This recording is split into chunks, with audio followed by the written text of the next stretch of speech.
Now, here's the second law that changed my life forever in network marketing. I learned the law of sowing and reaping. And in the law of sowing and reaping is also the story of the law of averages. Jot this down. The story of the sower comes from the Bible. I'm an amateur on the Bible, but this is such a useful story. Here's what the story says. And take the notes because the drama's in the details. The sower was ambitious. Evidently, he was ambitious. When you read the whole story, you'll conclude, yes, this was an ambitious sower. Here was number two. He had excellent seed. The sower who sowed the seed had excellent seed. And the excellent seed can be an excellent opportunity, an excellent product, an excellent story. So we've got an ambitious sower with excellent seed. But now here's the rest of the details of the story. For your information, for the drama of your life, so you can understand things better. Learning some of this is how I got rich by age 31. Okay. Number one, it says the sower goes out to sow the seed, but the first part of the seed falls by the wayside and the birds get it. So jot this down. The birds are going to get some of the seed. The birds are going to get some of the seed. Now you say, well, Mr. Rohn, what does that mean? Well, I invite John to come to a meeting. He said he'd be there Tuesday night. Tuesday night I show up, John isn't there. I say, John, I wonder why John didn't make it. Now I know the answer. The birds. The birds. John had this great idea of coming to the meeting to look at an opportunity, and somebody stole it and said, you're not going to go see network marketing. And he says, well, maybe not. So have you jotted that down now? The birds are going to get some. Now, when the birds get some, you've got two options. Number one is to chase birds. And say, well, let me get a hold of the person that talked him out of coming to the meeting. I'll tear him a new page. But I wouldn't do this. Here's what happens if you go chasing birds. You leave the field. If you go chasing birds now, you leave the field, which is going to distract from your future, not add. So you can't chase birds and try to straighten this stuff out. Here's what it is. It's just one of those things. And here's the best comment when things are a little disappointing. Isn't that interesting? You just have to say, I thought sure he would be there. He promised me. He promised me. But I know it was the birds. And you just have to say, isn't that interesting? Now, here's the rest of the story. It says, the sower kept on sowing. See, that was the secret to his success. He kept on sowing. And if you keep sowing, you can sow more than the birds can get because there aren't enough birds.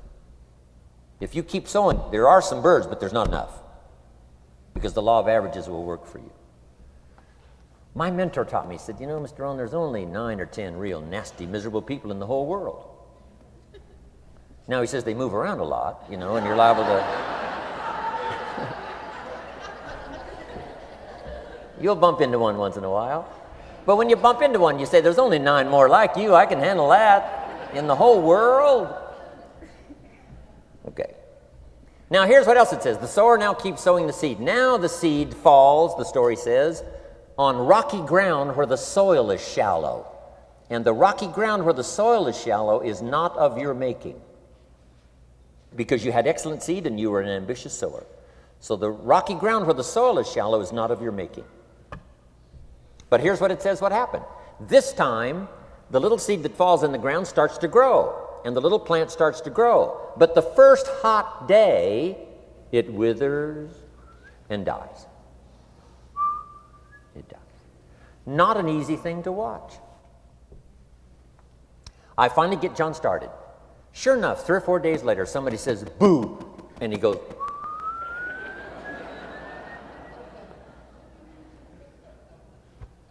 he's gone.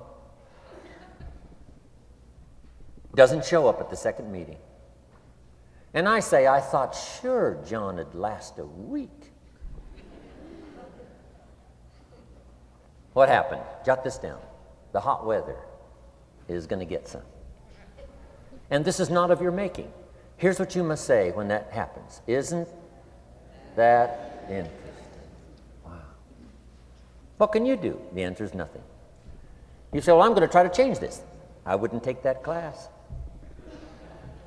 You know, the sun comes up in the east. Somebody says, why is that? I wouldn't spend much time on that. Just let that happen. Don't go for this why stuff. I'm giving you the answers here. The answers is in the structure and the consequences and in the deal. The answer is in the deal. Anything beyond that is not worth study. You say, well, how come some just last a little while? I wouldn't sign up for that class. Here's the answer. Some don't stay. You just have to jot that down. And when some leaves, you say, that's one of those that don't stay. Now you know what category to put them in. And you can't solve this now. You can't. It's like rearranging the seasons. You can't fool with that. All you can do is cooperate with the way things are set up. I didn't set it up. You say, well, it shouldn't be this way. Well, when you get your own planet, you can rearrange this whole deal. But on this planet, you're a guest. You got to take it as it comes. Now, here was the secret to the ambitious sower with good seed. It said he kept on sowing. Now, here's what he had to do to keep on sowing. He had to discipline his disappointment. This is a key phrase now to use the rest of your life. You must learn to discipline your disappointment, because you didn't set up the setup, and some are not going to stay, and that is not of your making. Now, if you made gross errors and you ran them off, see, that'd be different. Now, you're responsible for that. But if it's in the normal course of things, this is the way things are. Now, here's what it says. The sower keeps on sowing. Now it says the seed falls on thorny ground. And somebody says, well, how much of this do you have to go through? Well, hang on. It's not the end of the story now. Now the little seed falls on thorny ground, and now the little plant starts to grow again. But as the little plant starts to grow, the thorns choke it to death, and it dies. So jot this down. The thorns are going to get some.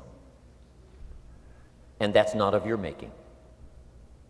And what are these thorns? The story even called these little thorns, little cares, little distractions, little somethings. Who knows what all they are? I say, John, we had a meeting last night. You weren't here. John says, well, I can't make every meeting. I say, why not? You're part-time. He said, well, the screen door came off the hinges. And you just can't let your house fall apart. You got to take some time and fix things up. And I can hear the thorns going,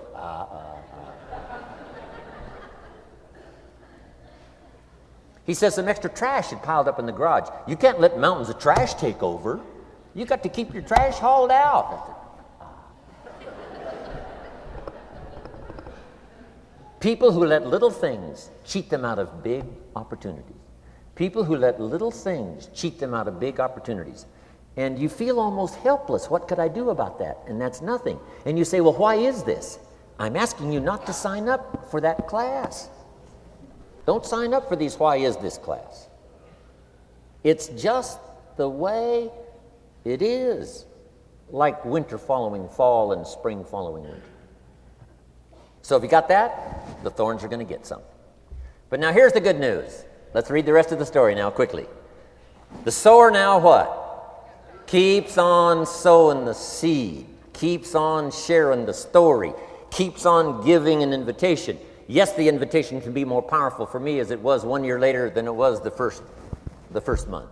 Because now I'm saying I'm making twice as much money part-time as I'm making on my full-time job. Yes, the story can be more powerful, but the law of average is still going to work. But now here's what the story said. Finally, the seed falls on good ground. Finally, the seed falls on good ground. Now put this in parentheses. It always will, if you keep sowing.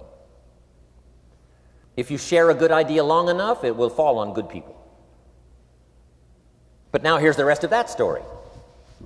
Some of the good ground did 30%. And some of the good ground did 60%. And some of the good ground did 100%. You say, well, why the difference in numbers? I wouldn't sign up for that class. Go on. Have I said that often enough now? Don't register for that class. It's just the way it is. Now, I tried to get the 30s to do 60. Found out it was more than I could handle. I used to say, I'll make them successful if it kills me. I almost died. No, you can't do that.